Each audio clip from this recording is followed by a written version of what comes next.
po ang magiging topic natin for today. Tunay na dahilan ng hindi pagsama ni Lisa. Bakit nga ba, di ba? Bakit nga ba hindi sinama si Lisa sa biyahe sa Amerika? O bago tayo magsimula, pakilagay nyo nga dyan. Ano sa tingin ninyo ang dahilan bakit hindi isinama si Lisa Marcos diyan sa Amerika? Lagi naman siyang kasama. Okay, pakilagay na dyan. Pangalawang topic natin. Tamba, nag-magic na naman. Hoy, may bagong milagro na naman ha. May bagong galawan na naman ito si Tamba Luslos diyan sa kamera. Mamaya pag-usapan natin. At pangatlo, ang laki ng gagastusin sa impeachment. Pinapalagan na. Ayan, yan po ang magiging topic natin. Huwag po kakalimutan, Coach Oli, subscribe po kayo. Hindi na po natin pagtatagalin dahil kay Coach Oli, bida ang balita. Eto pag-usapan natin. Surprise! Andyan pa si Claire Castro. 'Di ba nagsubmit to ng resignation? Hindi pa siya inaalis. Hindi pa tinatanggap ni President Marcos. Surprise! Tuloy ang ligaya, tuloy ang paglubog ng administrasyon, tuloy ang pagkapakalat ng fake news. Pasok, Claire Castro. Yusek, may we know the reason kung bakit hindi po makakasama si First Lady Liza Marcos sa Washington? Okay, supposed to be dapat announcement ko to. Kaya lang, mabilis magtanong si Miss Maricel, so i-announce ko na. Naks, kunwari pa. May paganyan-ganyan pa sila. Tinanong kung bakit ba hindi makakasama si Lisa sa biyahe ni Marcos sa Amerika. Sagot dapat announcement ko to. Kaya lang nauna kayo nagtanong, mabilis kayo magtanong. Yung namatay nga, hindi nyo in-announce. Kayo naman, pagka hindi kayo nako-corner, hindi nyo sinasagot. Diba? Na naman, no? Niloloko nyo taong bayan. Alam nyo kung sino yung napapaniwala nyo kayo? Ha? Yung mga panatiko ninyo at saka yung mga trolls ninyong bayad. Pansinin nyo pagka may mga post ako sa Facebook, pasok kayo dyan, tingnan nyo yung mga nagko-komentaryo yung galit na galit. Mga trolls, ang post isa lang, o kaya nakalock yung profile, o kaya wala halos post, o kaya yung huling post nila 2014 pa, yung mga gano'ng halata mo. Ay nako, sige pa, lokohin mo yung mga lelang nyo. Okay. First Lady Maria Luisa Araneta Marcos will travel to Riyadh. Naks, talagang binuo yung pangalan. Alam nyo kung ba't binuo? Ay, mamaya pag-uusapan natin yan. Sige, alam nyo ba't binuo. Ulitin natin, ano daw yung pangalan ni Lisa? Marcos will travel to Riyadh. Araneta Marcos. First Lady Maria Luisa Araneta Marcos will travel to Riyadh, Kingdom of Saudi Arabia on the 17th, kahapon, to 20th July 2025 on a working visit to meet overseas Filipino workers. Ayan, dyan muna tayo, okay? 3 araw si Lisa Marcos dyan sa Riyadh. Ako, mag-iingat kayo dyan, ha? Lisa Marcos, bakit ba binuo ang pangalan ni Lisa? Kasi yung nakalagay doon sa kumalat sa Facebook ay Lisa Marcos. So, nilagyan siguro nila, binuo yung pangalan, hindi yan ang lalabas. Kayo mga DDS shit. Ganyan ang gusto nyo palabas. Yan ang mga komentaryo, mga DDS shit. O kaya yung mga dutae. Di ba? Akala naman nito mga trolls na to, affected ako. Akala naman nito mga trolls na to, affected tayo no? But anyway, syempre, para sa kanila, okay na sila doon. Basta importante, makapost silang ganyan, bayad na sila. No? But anyway, binuo yung pangalan para, ibig sabihin nyo ng pangalan, hindi yung Lisa Marcos na lumabas na kumakalat. Okay? So, ako, payo ko lang, Lisa, ha? At ito lang naman nagpapayo tayo. Checkin nyo yung mga sumasama sa inyo. Baka may katarantaduhang ginagawa kasi baka mamaya lang, ha? Baka mamaya. Ito suggestion lang. Wala tayong pinagbibintangan. Baka mamaya nagko-cocaine. Ay, delikado yan. Pugot ang ulo. Hindi nyo po. Bawal na bawal dyan, Muslim country yan. Wala kayong lusot dyan. Ha? Baka mamaya, nagbitbit pa kayo sa bag nyo, yung mga kasama ni Lisa. Ay, talaga. Pero okay lang. Subukan ninyo. Subukan nyo dyan. Basta wag kayong ma-overdose. Iyon lang naman na sa atin. Wag kayong ma-overdose, ha? Dahil pagka talaga dyan, tapos na kayo. Palagay ko hindi na kayang palusutan ni Lisa yan. Hindi niya na kayang paikutan yan. Ha? Una, wala namang EDCA yan sa Pilipinas na pwede magkaroon ng arrangement. Oy, ligtas nyo yung asawa ko! Ha? Pwede na kayo magtayo ng EDCA. Walang ganun, di ba? Wala silang bargaining dyan, no? Hindi tayo nagbibintang, pero sinasabi ko lang, nagpapayo tayo, delikado dyan. Delikado po.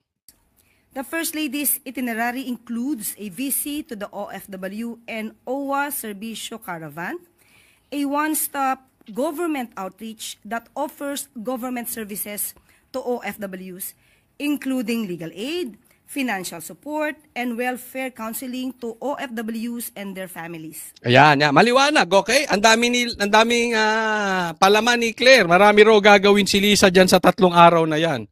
Sa madaling salita, aminin nyo o hindi nyo aminin, official yan.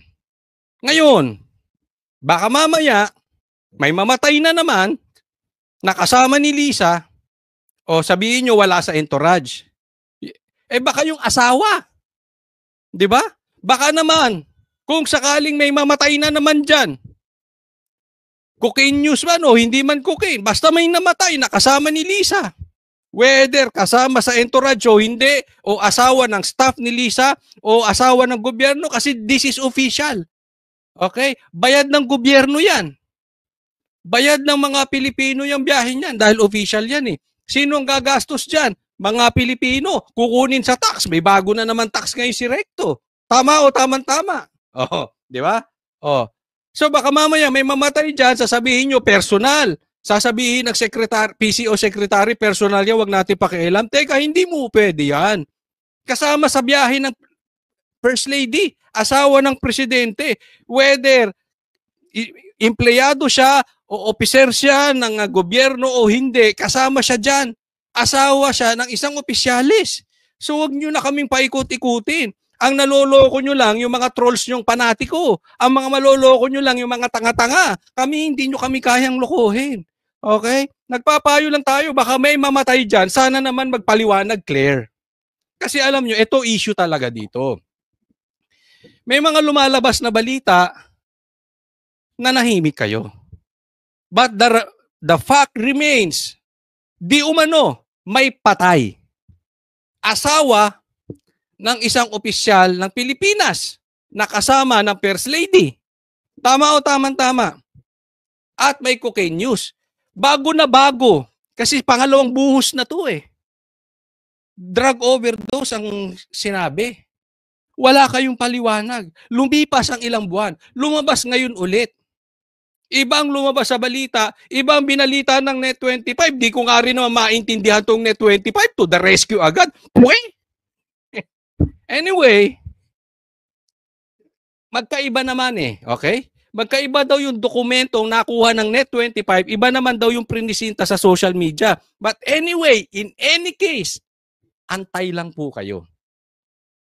Kasi ako naniniwala, kaya ako naniwala doon sa balita dahil si VP Sara mismo ang nagbalita. And I believe in the right time, maglalabas ng ebidensya si VP Sara. Hindi naman magsasalita yan si VP Sara na walang hawak na ebidensya. Okay? Naiintindihan? So wag nyo kaming palusutan dyan. Pero nakakapagtaka. Bakit kasi nanahimik kayo? Official na biyahe ng First Lady, may patay. Walang nag-explain sa inyo. Hindi nagsalita ang presidente. Ano lang ginawa? Nagtago sa palda ni Claire, tapos ito si Claire, nagpatutsada pa kay VP Sara.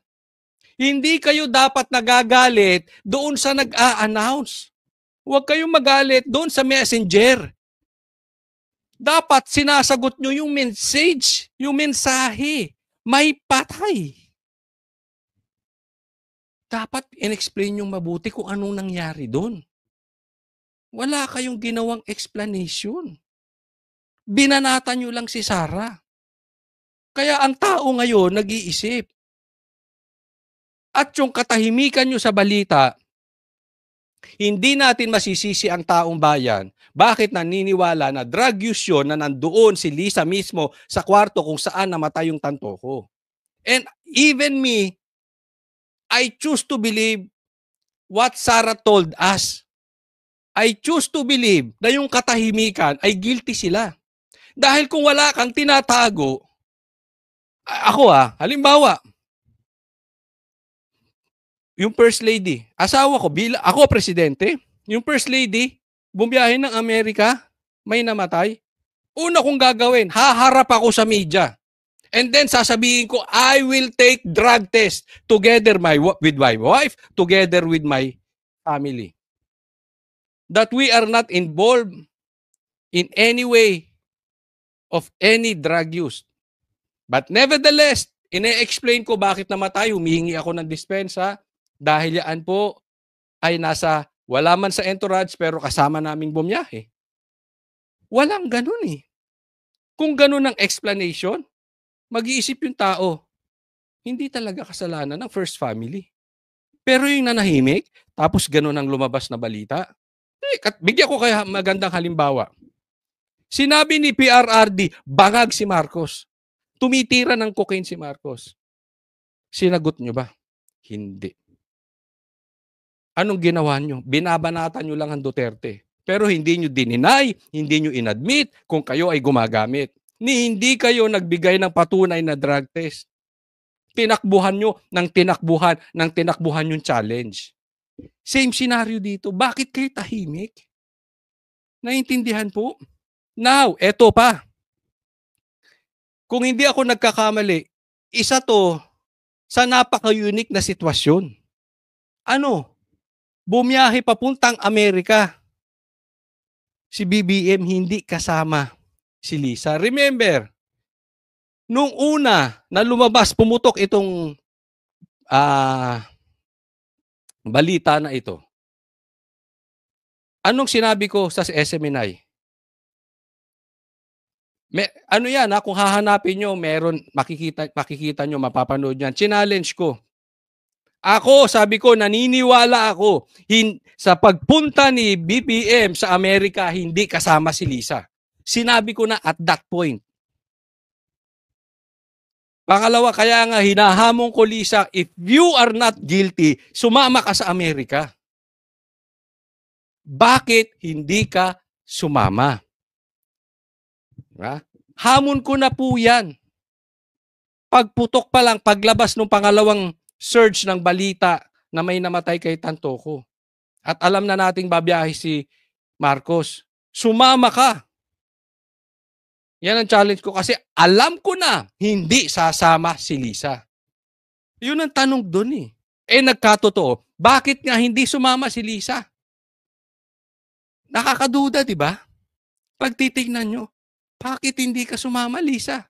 Tapos, kung hindi ako nagkakamali, ngayon lang nangyari na yung ganitong pagkakataon, Amerika pa, hindi sumama si Lisa, tapos, meron pa siyang biyahe sa ibang bansa. Anong tawag doon? Sa mga abogado, anong tawag doon? Alibi.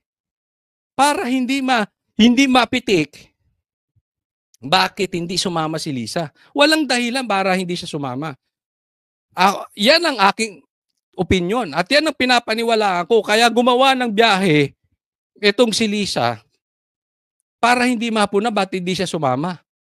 In short, gumagawa ng alibi. Gastos nyo. Gastos ng bawat Pilipino galing sa tax nyo yung pang-alibay ni Lisa. Ganito katindi itong mga ito. Naiintindihan po? So, questionable talaga. No? Anong iisipin ng tao? Di ba? Can we blame the people kung ang iisipin ng taong bayan kaya hindi isinama to si Lisa o kaya hindi sumama? Dahil may issue pa dun. Remember that. There is a dead body. They cannot deny that. Na posibleng, baka, bigla na lang, ipahold si Lisa or questionin.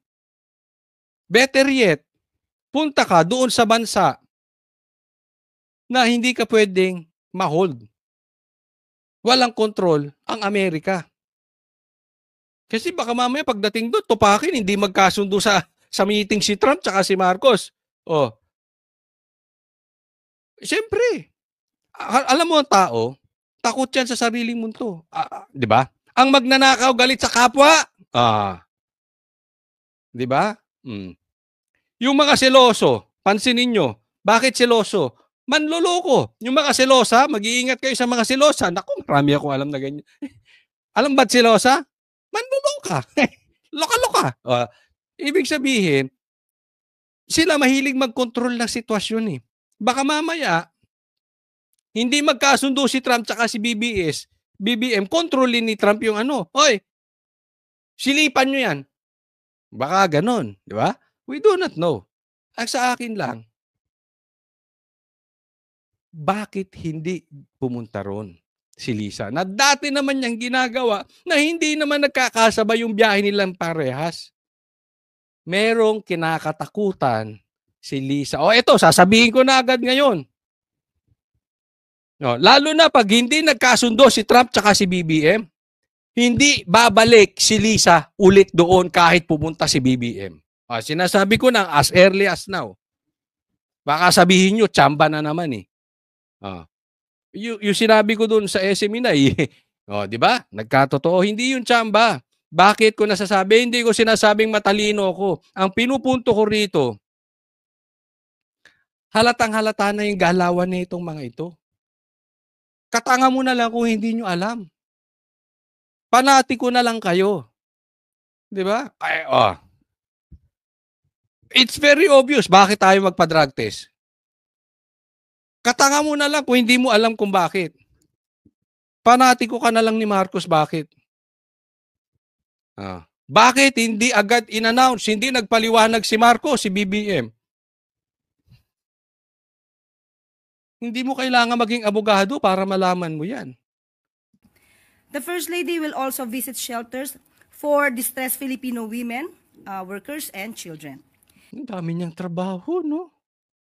Ang daming ginagawa ni Lisa. The trip originally proposed and scheduled in the first week of July will highlight the steadfast commitment of the Marcos administration to the welfare of OFWs and their families. She will be back on July 21st. At kung napansin niyo po, sinabi po, nabanggit din po ni DICT Yusek Dave Almirol na ilo-launch din po ng unang ginang itong one-stop shop po dito po sa Kingdom of Saudi Arabia. So, yun po ang dahilan kung bakit hindi po makakasama ang unang ginang sa UST po ni Pangulong Ferdinand Marcos Jr. Yan. Okay, tanungin ko kayo. Naniniwala kayo sa explanation ni itong si Claire kung bakit hindi sumama si Lisa? Sabay pa. Sabay yung biyahe nila. Napaka-importante. I mean, imagine this. The president will meet one of the most powerful president or the president of one of the most powerful countries in the world. Amerika. Milestone niya. Pumunta nga sila doon yung namatay yung Pope, di ba? Hindi sila pinansin ni Trump.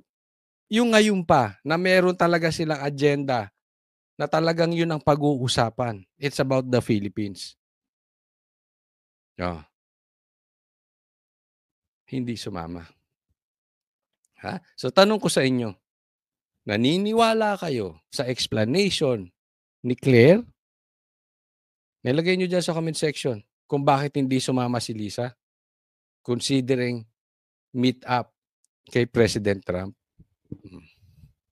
Sige, lagay nyo, naliwala ako o hindi. Ang boses ng masa, hindi natatakot. Katotohanan lang, di kami nalulunod. Walang bahid ng sismis, lahat ay totoo. Kahit sino ka pa, pag mali ka babanatan ka. Walang pinipili kulay, wala kaming king ni para sa bayan, kami lalaban. Pag tama palakpakan, pag mali banatan, di matitinag, di matatakot, para sa bayan tuloy ang sigaw. Sa harap ng kamera, walang halong takot. Mga baluktot, lahat kayo'y tutumba. Ang hustisya at totoo, yun lang ang mahalaga. Kahit sinong harang, di kami matitinag. Walang pinipiling kulay, wala kaming kinikilingan. Basta para sa bayan, kami lalaban. Pag tama palakpakan, pag mali banatan, di matitinag, di matatakot, para sa bayan.